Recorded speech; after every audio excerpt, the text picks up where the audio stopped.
3 defect कर चुके हैं। एक तो हम फ्लैश कर चुके, दूसरा हमने शॉर्ट देख लिया और तीसरा हमने सिल्वर देख लिया और आज चौथा डिफेक्ट है सिंकेज। तो सिंकेज के बारे में थोड़ा बताओ कि सिंकेज का मतलब क्या है। अच्छा, पीस छोटा हो जाता है बनने के बाद में, ठीक। और कोई मतलब कहने का यह है कि उसकी लंबाई अगर पीस की 10 इंच है या फिर 10 mm है तो वो घटकर 9 mm रह जाएगा। अच्छा, और कोई विशेष टिप्पणी करनी है किसी को? जब भी कोई इंग्लिश का वर्ड तुम्हारी समझ में ना आए तो सबसे पहले एक काम करना चाहिए, उसे हिंदी में कन्वर्ट करो, क्योंकि वर्ड ही अपने आप में बहुत सारी चीजें बता देता है। सिंकेज, अब सिंकेज का जब हम हिंदी में देखेंगे तो उसे बोलते हैं सिकुड़ना। अगर कोई भी पार्ट है वो बना है और बनने के बाद में वो क्या होगा, सिकुड़ेगा। और सिकुड़ेगा क्या है कि उसकी लंबाई चेंज नहीं होगी कि लंबाई चेंज हो रही, उसकी हर डायमेंशन चेंज होगी। लंबाई, विड्थ या फिर उसकी हाइट है या फिर तुम्हारी चौड़ाई है, जो भी चीज है वो हर चीज उसकी चेंज होगी, उसे बोलते हैं सिकुड़ना। ठीक है, तो इसे बोलते हैं सिंकेज। तो सिंकेज कोई भी पार्ट है। अगर हम बात करें ऑटोमोबाइल सेक्टर की, तो ऑटोमोबाइल सेक्टर एक ऐसा सेक्टर है जिसमें बिल्कुल फिटिंग की चीजें होनी चाहिए। अगर वो लगा दी तो उसमें एक सूत, तुमने देखा होगा कि मिस्त्री बात करते हैं कि सूत का भी फर्क नहीं होना चाहिए, तो उसी तरीके से फर्क नहीं होना चाहिए। अगर सिंकेज की प्रॉब्लम आएगी तो ऑटोमोबाइल सेक्टर में जो पार्ट बना हुआ वो चल ही नहीं पाएगा। जो हाउस होल्ड के प्रोडक्ट है, मान लिया प्लेट है, अगर थोड़ी बहुत सिगड़ की नहीं पता लगता, खरीद ली तो खरीद ली। बॉक्स हो गया, टिफिन हो गया, या जो भी चीजें हैं हाउस होल्ड के वो खरीद लिए, कोई फर्क नहीं पड़ता। बाल्टी थोड़ी सी सिगड़ गई, कोई दिक्कत नहीं, कोई पहचान नहीं करेगा। लेकिन जब तक वो चीज आगे फिटिंग में नहीं आएगी तो हमें पता ही नहीं लगेगा कि ये जो पीस है इसमें क्या है, सिंकेज की प्रॉब्लम है। और वो पता कहाँ लगता है, जहां हम कोई भी पार्ट को असेंबल करते हैं, 5, 7, 10, 15 पार्ट जोड़ के एक ही पार्ट बनाते हैं। जैसे तुम्हारी क्या हो गई, फोटोस्टेट जेरोक्स मशीन हो गई, कंप्यूटर हो गया, कीबोर्ड हो गया, ये ऐसी चीजें हैं, एलसीडी हो गई, ये क्या ऐसी चीजें हैं जिन्हें जोड़ के एक चीज बनाई जाती है। अलग अलग पार्ट लाए जाते हैं बना के और फिर एक जगह असेंबल करके चीजों को बनाया जाता है। तो जब वो फिट ही नहीं आएंगी, लूज आएंगी, तो पता लगेगा कि इस जो पीस है इसमें क्या है, सिंकेज है, सिकड़ा हुआ पीस है ये, इसलिए ये डिफेक्ट है और ये रिजेक्ट है, ये लूज हो रहा है।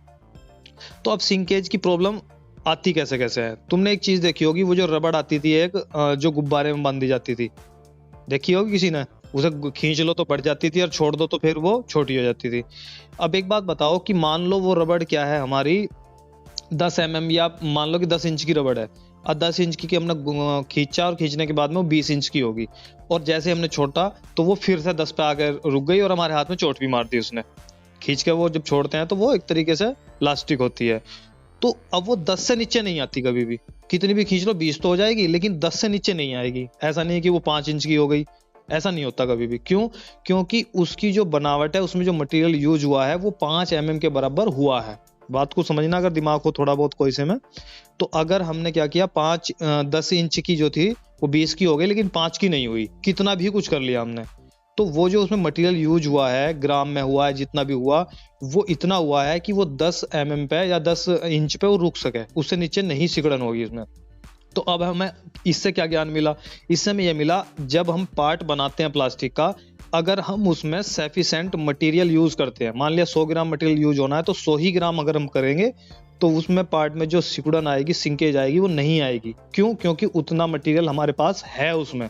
अगर हम ज्यादा मटेरियल कम यूज कर रहे, उसे खींच ज्यादा रहे, तो जब वो सिकुड़ेगा तो वहीं आकर रुकेगा ना, जहां पे उसे रुकना चाहिए जितना मटेरियल है। तो इसलिए जब भी पार्ट का मटेरियल या शॉर्ट कैपेसिटी, शॉर्ट वेट है या फिर शॉर्ट साइज है, अगर हम कम रखेंगे और मटेरियल को बढ़ा के इंजेक्ट करेंगे तो उससे क्या होगा, उसमें सिकुड़न आएगी। तो 2 तरीके से हम सिकुड़न को रोक सकते हैं, या तो कूलिंग कम बढ़ा दो, कूलिंग बढ़ेगी तो जो पार्ट है वो अंदर से ही ठंडा होकर आएगा, यानी कि जितना वो सिकुड़ना है वो अंदर ही सिकुड़ लेगा, बाहर नहीं सिकुड़ेगा। और अंदर सिकुड़ने का क्या मतलब है, वो एक सांचे में फिट है, मोल्ड के सांचे में। और अरे माइक बंद कर लो, कौन सा है, तो उसके सांचे में वो फिट है, तो सिकुड़ेगा तो कहीं नहीं जाएगा, क्योंकि मोल्ड ने उसे पकड़ा हुआ है, उसे वहीं ठंडा होना उसकी मजबूरी है, तो इसलिए वो वहीं पर सिकुड़ेगा। इसलिए कहते हैं कि कूलिंग को बढ़ा के चलाओ तो पार्ट जो है वो अंदर ही ठंडा होकर आएगा, बाहर जैसे ही इन्वायरमेंट का उसका स्ट्रेस फ्री हो जाएगा तो वो सिकुड़ना शुरू कर देगा। इसलिए कूलिंग बढ़ा के सिंकेज को रोका जा सकता है। अब सबसे पहले हम पढ़ लेते हैं इसमें क्या क्या पॉइंट लिखे हुए हैं। यह फॉल्ट ज्यादातर तब आता है जब टेम्परेचर कम हो।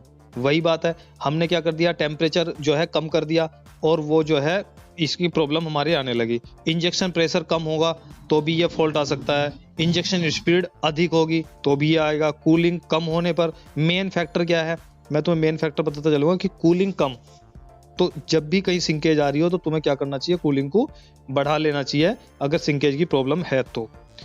मोल्ड टेम्परेचर ज़्यादा होने पर तो उससे क्या होगा कि मोल्ड का टेम्परेचर ज़्यादा होगा तो पार्ट जल्दी से ठंडा नहीं होगा, तो उसे ज़्यादा कूलिंग टाइम देनी पड़ेगी। अगर ज़्यादा कूलिंग टाइम नहीं दोगे तो वो फिर सिंकेज की प्रॉब्लम उसमें आएगी। तो मोल्ड का टेम्परेचर भी ज़्यादा नहीं होना चाहिए। क्लैंपिंग फोर्स कम है, ये तो एक एक्स्ट्रा चीज़ें हैं, लेकिन मेन पॉइंट वही है कि कूलिंग कम नहीं होनी चाहिए। होल्डिंग प्रेशर कम होना, होल्डिंग प्रेशर ये एक और सेकंड फैक्ट है इसका कि होल्डिंग प्रेशर क्या होना चाहिए, ज़्यादा होना चाहिए। अगर कहीं भी सिंकेज की प्रॉब्लम आ रही है तो तुम्हें होल्डिंग प्रेशर बढ़ा के चलाना चाहिए या होल्डिंग टाइम बढ़ा के चलाना चाहिए, तो ये प्रॉब्लम दूर हो जाएगी। कई बार क्या होता है कि जो पीस होता है उसमें वजन कम होता है, और जब जब वजन कम होगा तो पार्ट में प्रॉब्लम आएगी ही आएगी। तो अब वजन बढ़ाए कैसे, तो वजन बढ़ाने का, पीस के वजन बढ़ाने का सिर्फ एक ही तरीका होता है और वो होता है होल्डिंग जोन। अगर तुम्हें वजन बढ़ाना है या वजन कम करना है तो इंजेक्शन से नहीं बढ़ेगा, कहीं से नहीं बढ़ेगा। चाहे तुम शॉर्ट साइज भी बढ़ा दोगे तब भी नहीं बढ़ेगा, बढ़ेगा जाके वो होल्डिंग से। होल्डिंग प्रेशर बढ़ा दोगे तो वजन बढ़ जाएगा, होल्डिंग टाइम बढ़ा दोगे तो भी वजन पीस का बढ़ जाएगा। रॉ मटेरियल की सिंकेज का प्रतिशत की जानकारी होना। जो रॉ मटेरियल होता है, मान लो पीपी है, तो उसके आगे मैंने लिखवाया भी था कि जब मैं मटेरियल पढ़ा रहा था कि इसकी सिंकेज वैल्यू इतनी है। तो हर किसी मटेरियल की अपनी सिंकेज वैल्यू होती है। मान लिया किसी की 2 mm है, तो हम क्या करेंगे, जब मोल्ड को बनाएंगे, मोल्ड को मैन्युफैक्चर करेंगे तो उसको 2 mm बड़ा मोल्ड बनाएंगे, क्योंकि पार्ट बनने के बाद में हमें वो 2 mm कम मिलेगा। तो जब हम 2 बड़ा बना के चलेंगे तो हमें उतना पार्ट का डायमेंशन मिलेगा जितना हमें चाहिए था। तो वो हर मटेरियल की अपनी अपनी सिंकेज वैल्यू पे डिपेंड करता है कि वो बनने के बाद में सिकुड़ेगा कितना सिकुड़ेगा। नेक्स्ट होता है साइकिल टाइम का कम होना। तो साइकिल टाइम, सीधी सी बात है, साइकिल टाइम कम होगा तो क्यों होगा, क्योंकि कूलिंग टाइम कम कर दिया होगा। साइकिल टाइम जब भी हम कम करते हैं तो कहीं ना कहीं कूलिंग पे ही डिपेंड करते हैं। क्यों, mould open time, mould close time, उनका टाइम ही बहुत कम होता है। 1.5 सेकंड हो गया, 2 सेकंड हो गया, ज़्यादा ज़्यादा, उनसे हम क्या कम करेंगे। इसके बाद में क्या, होल्डिंग टाइम, वो भी हम कम नहीं कर सकते, पार्ट के डायमेंशन में चेंज हो जाएगा। फिल टाइम कम नहीं कर सकते।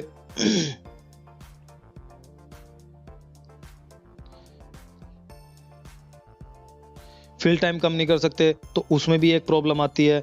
तो साइकिल टाइम जब भी हम कम करना सोचते हैं तो कूलिंग टाइम कम करते हैं, और जैसे ही कूलिंग टाइम कम करते हैं तो सिंकेज आने लगती है और पूरे का पूरा लोड होता है वो क्या हो जाता है, हमारा खराब हो जाता है। कई कई हजार पार्ट भी खराब होते हैं, क्योंकि नाइट की शिफ्ट लग गई, दिन में सुपरवाइजर इंजीनियर दिन में आ रहे थे, रात में तुम लगे पड़े अपना साइकिल टाइम कम करके प्रोडक्शन बढ़ाने पे, पूरा का पूरा शिफ्ट का जो प्रोडक्शन है वो खराब हो जाता है। तो इसलिए जो चल रहा है उसे बिना जानकारी के, अगर जानकारी नहीं है तो उसे बिना जानकारी के आप लोगों को पैरामीटर चेंज नहीं करना चाहिए।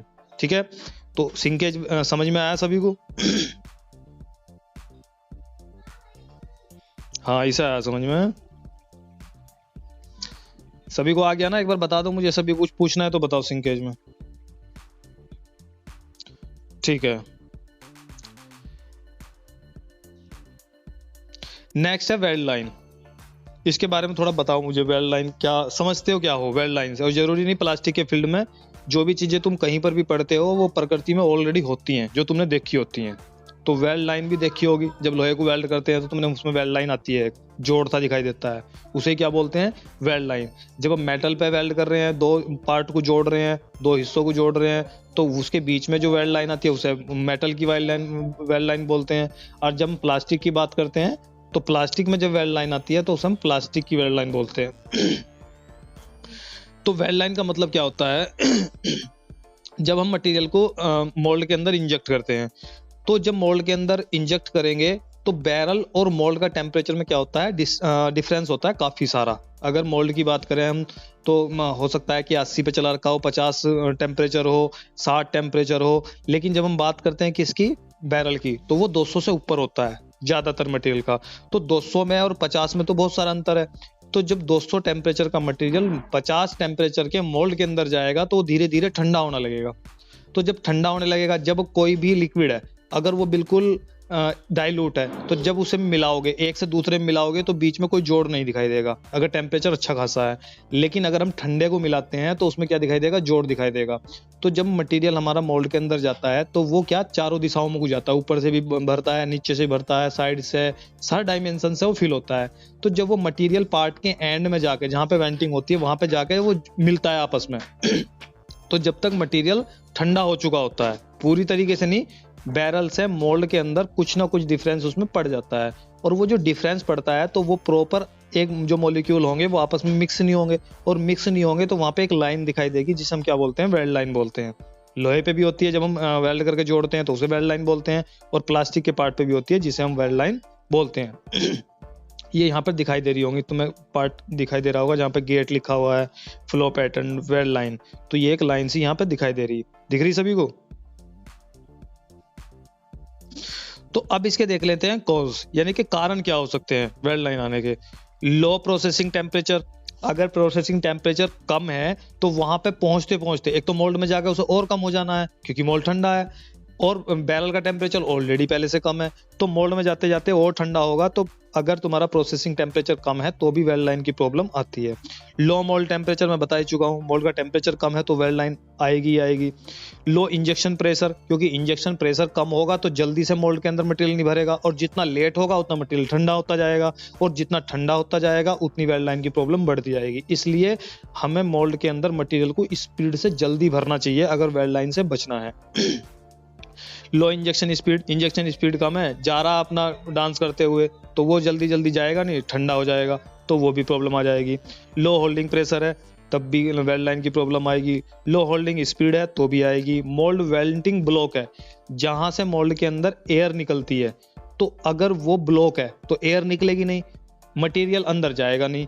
अगर वो धीरे धीरे निकलेगी तो मटेरियल धीरे धीरे अंदर जाएगा, और धीरे धीरे अंदर जाएगा मोल्ड के अंदर तो पार्ट क्या हो जाएगा, वो मटेरियल क्या हो जाएगा, ठंडा हो जाएगा। ठंडा हो जाएगा तो हमें पता ही है कि टेम्परेचर जितना कम होगा जल्दी से उतनी वेल्ड लाइन की प्रॉब्लम बढ़ती है। कंटामिनेशन इन प्लास्टिक रॉ मटेरियल, कंटामिनेशन क्या, जो एक्स्ट्रा कुछ चीजें एक तरीके से डस्ट वगैरह जो मोल्ड के अंदर आ जाती है, तो तुम्हें पता ही है अगर डस्ट मिक्स हो जाएगी तो मॉलिक्यूल आपस में एक तरीके से बॉन्डिंग अच्छी तरीके से नहीं करेंगे, वो जो डस्ट है वो बीच में से उसे रोक देगी मॉलिक्यूल को आपस में बॉन्डिंग करने से, तो वहां पे भी वेल्ड लाइन दिखाई देगी। लो बैक प्रेशर है, लो बैक प्रेशर होगा तो क्या होगा, मटेरियल की अच्छी तरीके से मिक्सिंग नहीं होगी, और जब मटेरियल की मिक्सिंग नहीं होगी तो वो आपस में भी एक तरीके से इंगेज नहीं होंगे और वेल्ड लाइन की प्रॉब्लम आ जाएगी। अब इसके सोल्यूशन क्या है, सोल्यूशन क्या, इंक्रीज प्रोसेसिंग टेम्परेचर, यानी कि उसका उल्टा कर दो। जिन चीजों से ये प्रॉब्लम आ रही थी अगर हम उसका उल्टा कर देंगे तो ये प्रॉब्लम क्या हो जाएगी, हमारी सॉर्ट आउट हो जाएगी। इंक्रीज प्रोसेसिंग टेम्परेचर, अगर हम प्रोसेसिंग टेम्परेचर को बढ़ा देंगे तो वेल्ड लाइन की प्रॉब्लम उससे भी सॉर्ट आउट हो जाएगी। प्रोसेसिंग टेम्परेचर क्या होता है कि 20 की लिमिट में होता है, टॉलरेंस, जिसे तुमने कई बार देखा होगा कि 2 + -1, 2 + -2, तो इसका मतलब क्या होता है कि 2 से नीचे भी और 2 से 2 ऊपर भी, ये टॉलरेंस है, इसमें तुम वर्क कर सकते हो। कोई भी वैल्यू है वो वेरी कर सकती है। तो इंक्रीजिंग जो प्रोसेसिंग टेम्परेचर है, यानी कि आपने 280 मान लिया पीसी का सेट किया हुआ, तो आप 20 ऊपर भी जा सकते हो, 20 नीचे भी जा सकते हो, ये इस मटेरियल की टॉलरेंस है, वहां तक मटेरियल डिग्रेड नहीं होगा। अगर तुम 20 से ऊपर जाओगे तो मटेरियल डिग्रेड होने की संभावनाएं बन जाती है। इंक्रीजिंग मोल्ड टेम्परेचर को बढ़ा लोगे, कैसे बढ़ाओगे, एमटीसी से बढ़ाओगे, क्योंकि चिलर से तो तुम बढ़ा नहीं सकते, कूलिंग टावर का भी अपना 18 डिग्री सेंटीग्रेड के लगभग होता है, उससे भी नहीं बढ़ा सकते। तो अगर मोल्ड का टेम्परेचर बढ़ाना है तो तुम्हें क्या करना पड़ेगा, मोल्ड का एमटीसी का यूज करना पड़ेगा। इंक्रीज इंजेक्शन प्रेशर बढ़ा दोगे तो मोल्ड के अंदर मटेरियल स्पीड से बढ़ेगा, इंजेक्शन स्पीड बढ़ा दोगे तब भी जल्दी जाएगा। इंक्रीजिंग होल्डिंग प्रेशर बढ़ा दोगे तब भी वेल्ड लाइन सही हो जाएगी, होल्डिंग स्पीड बढ़ा दोगे तब भी वेल्ड लाइन सही हो जाएगी। चेक मोल्ड वेंटिंग, अगर वेल्टिंग प्रॉपर तरीके से बंद नहीं है, यानी कि बंद है तो उसे खोल दोगे तो भी वो प्रॉब्लम सॉर्ट आउट हो जाएगी।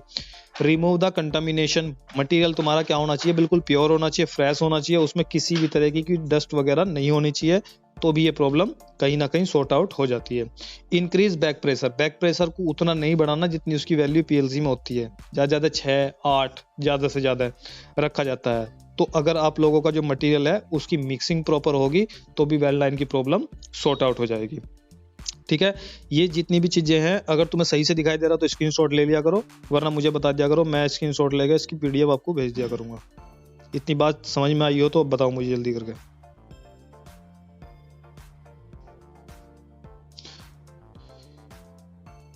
पीडीएफ चाहिए पहले, समझ में आए या ना आए।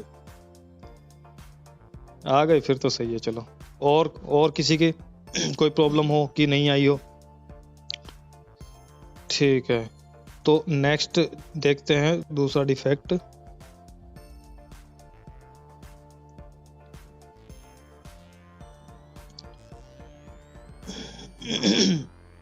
एयर बबल, नेक्स्ट डिफेक्ट है एयर बबल। तो एयर बबल के बारे में थोड़ा बताओ मुझे कि एयर बबल क्या हो सकता है, किसकी बात की जा रही है?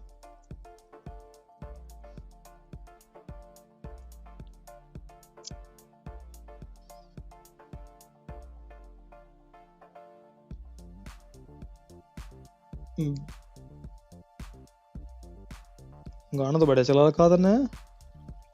ठीक है, अच्छा कोई और चला रहे, ठीक है। और कोई भी बताएगा? हाँ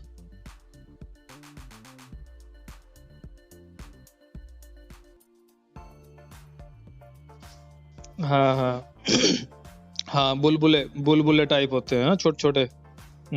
सही बात है।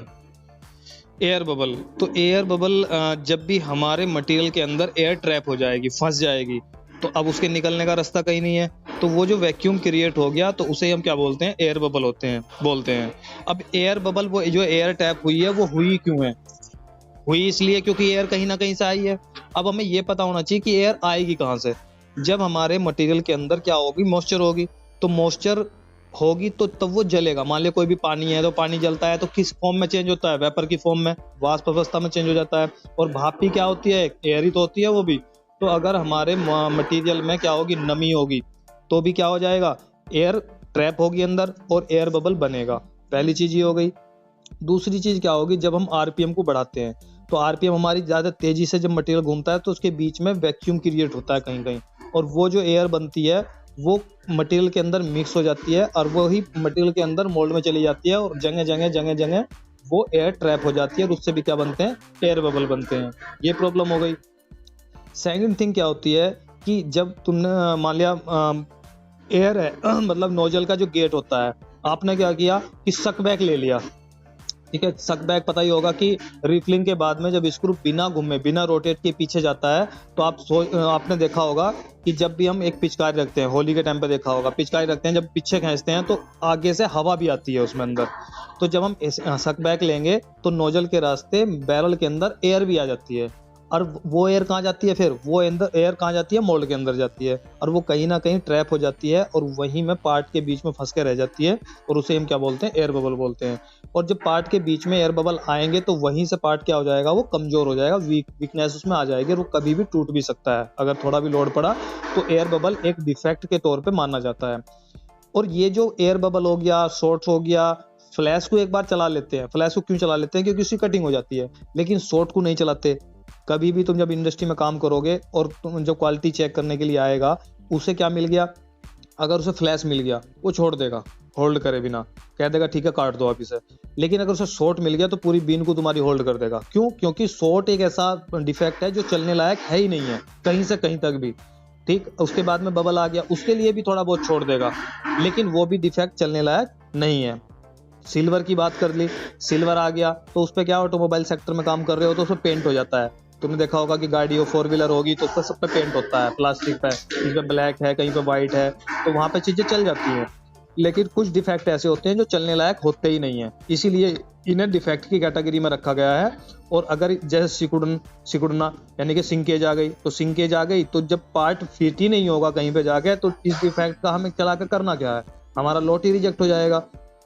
तो ये सारे के सारे डिफेक्ट मोल्डिंग पार्ट में आते हैं।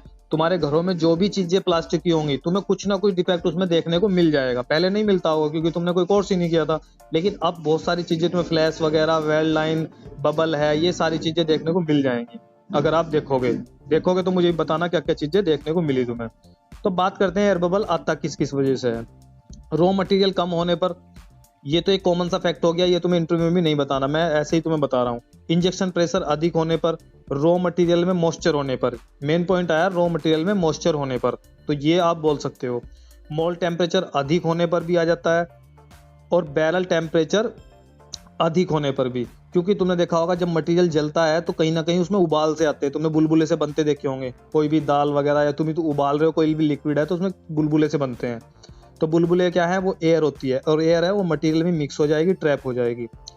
रॉ मटेरियल अगर प्री ड्राइंग नहीं होगा तो मॉइस्चर होगी, मॉइस्चर होगी तो मॉइस्चर जलेगी, जलेगी तो वेपर फॉर्म में कन्वर्ट होगी, वेपर फॉर्म में कन्वर्ट होगी तो मटेरियल में मिक्स होगी, अब मिक्स होगी तो बबल बनाएगी जाकर। इंजेक्शन स्पीड अगर अधिक होगी तब भी प्रॉब्लम आएगी। मोल्ड में वेंटिंग सिस्टम ठीक नहीं होगा तब भी प्रॉब्लम आएगी। आरपीएम ज़्यादा होगी, आरपीएम ज़्यादा होगी तो उनके बीच में वैक्यूम बनेगा, एयर ट्रैप हो जाएगी। कूलिंग टाइम कम होगा, सक बैक अधिक होगा। मैंने बताया कि सक बैक जब बढ़ाते हैं तो नोजल के रास्ते से जो बैरल होता है उसके अंदर एयर चली जाती है और वो ही मटेरियल के अंदर मिक्स होकर आगे पार्ट में चली जाती है। मोल्ड में वाटर या ऑयल का लगा होना, ठीक है, जो मोल्ड होता है उसमें क्या हो, वाटर लगा हो या फिर आपके अंदर ऑयल लगा हो उसके अंदर, जैसे ही गर्म मटेरियल वहां पे पहुंचेगा तो ऑयल का काम क्या है या वाटर का काम क्या है, वो वेपर फॉर्म में चेंज हो जाएगा, फिर से बबल बनेगी। तो इससे भी ये प्रॉब्लम आ सकती है। मोल्ड में कूलिंग का सही ना होना, तब भी ये प्रॉब्लम आ सकती है। तो ये हुए कारण उसकी प्रॉब्लम आने के।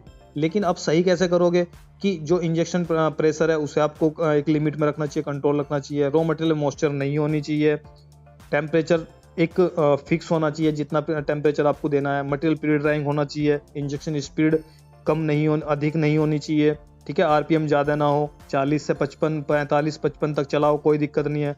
कुछ मटेरियल ऐसे होते हैं पॉम जैसे, उसमें 120 आरपीएम भी चलाओ तो कोई प्रॉब्लम नहीं है। क्यों? क्योंकि वो वाइट होते हैं, उसमें कुछ चीज़ें दिखती नहीं है। कूलिंग टाइम सही होना चाहिए। सक बैक जो है हमें कम से कम रखना चाहिए, बस इतना, ताकि हमारा मटेरियल डूलिंग ना करने लग जाए, नोजल के रास्ते से टपकने ना लग जाए। तो उतना आपका होना चाहिए, ज़्यादा होगा तो प्रॉब्लम आएगी। मोल्ड बिल्कुल क्लीन होना चाहिए, किसी भी तरह का कोई वाटर या ऑयल वगैरह उस पर स्टिक नहीं होना चाहिए, चिपका नहीं होना चाहिए, लगा नहीं होना चाहिए। मोल्ड की कूलिंग है वो भी सही होनी चाहिए। तो ये सारी प्रॉब्लम जब सॉर्ट आउट होंगी तो ही बबल की प्रॉब्लम सॉर्ट आउट होगी। कई बार क्या होता है, एमटीसी का टेम्परेचर घटा देते हैं, अगर हम पीसी चला रहे हैं, ट्रांसपेरेंट पार्ट है तो उसमें ज़्यादातर बबल दिखाई देते हैं, जो हमारे ओपेक होते हैं उनमें नहीं दिखाई देते। तो इसलिए एमटीसी का टेम्परेचर अगर बढ़ा के चलाते हो तो भी कहीं ना कहीं बबल की सॉर्ट आउट जो प्रॉब्लम है वो हो जाती है। ठीक है, तो बबल हो गया। कुछ नए बच्चे थे जिन्होंने बोला था कि हमें स्टार्टिंग से थोड़ा बता दो, तो समझ में नहीं आता है, लेकिन आज मुझे किसी ने भी याद नहीं दिलाया, मुझे खुद ही याद आ रहा है कि आज उन्हें स्टार्टिंग से बताना था। तो मुझे आज तो चलो हो गया, लेकिन कल मुझे जरूर सबसे पहले यही याद दिलाना कि जो नए बच्चे उनकी समझ में नहीं आ रहा था, तो सर एक बार स्टार्टिंग से बता दो। ठीक है, तो एयर बबल हो गया, और आज तुम्हारा क्या हो गया, वेल्ड लाइन होगी और सिंकेज होगी। 3 डिफेक्ट हो गए, इनकी मैं तुम्हें पीडीएफ भेज दूंगा, इनके नोट्स वगैरह बना लेना, और जब इंडस्ट्री में जाकर प्रैक्टिस करोगे तो ये सारी चीज़ें तुम्हें